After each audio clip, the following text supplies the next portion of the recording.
Karto Bugel.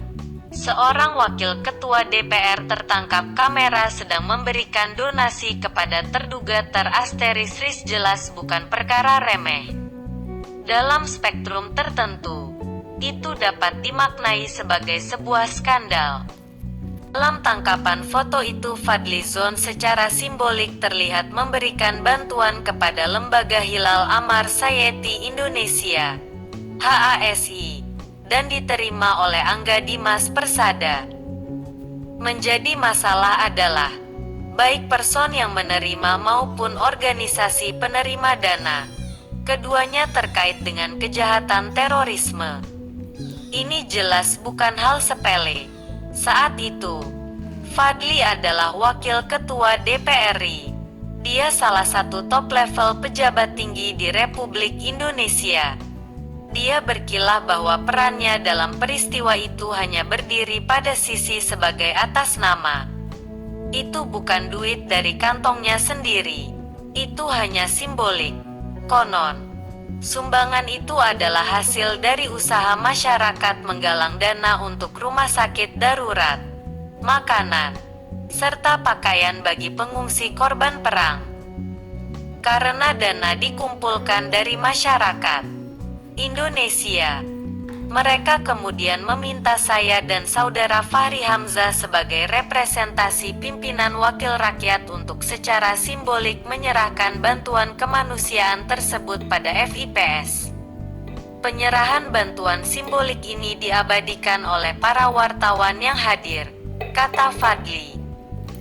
Pada caranya yang lain untuk berkelit, Fadlizon kemudian menyebut nama Jokowi yang juga pernah bertemu dengan tersangka.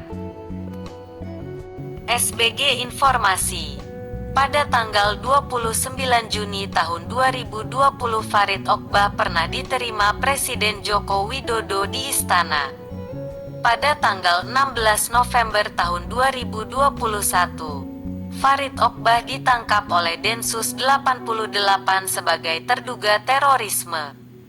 Apakah dua peristiwa yang berlainan itu bisa dikait-kaitkan? Cuit Fadlizon melalui Twitternya.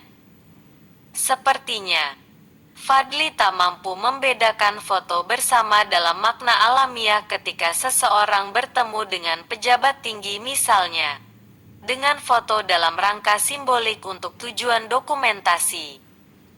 Foto serah terima cek bernilai $20.000 pada Angga jelas memiliki maksud spesifik dan bukan sekedar foto karena sebab mumpung bertemu dengan seorang pejabat. Foto itu bermakna seimbang dengan sebuah dokumen dan maka foto tersebut juga adalah entitas sebuah dokumen.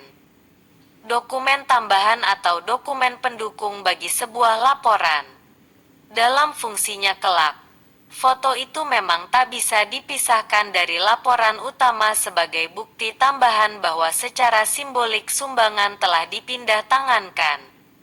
Apakah itu lantas bisa diartikan bahwa dia mendukung teroris? Jelas tidak, tapi menjadi rujukan bagi pihak berwenang untuk mencari tahu ada apa di balik semua itu jelas akan memiliki relevansi.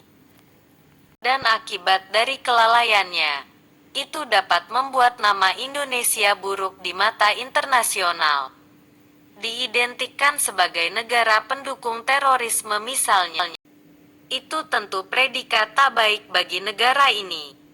Bukankah nama Angga baru ditetapkan dan masuk dalam daftar terduga teroris dan organisasi terlarang (DTTOT) pada tanggal 31 Mei tahun 2016 dan foto itu bertanggal 15 Mei tahun 2015? Jadi, Angga saat itu bukan Angga hari ini dong?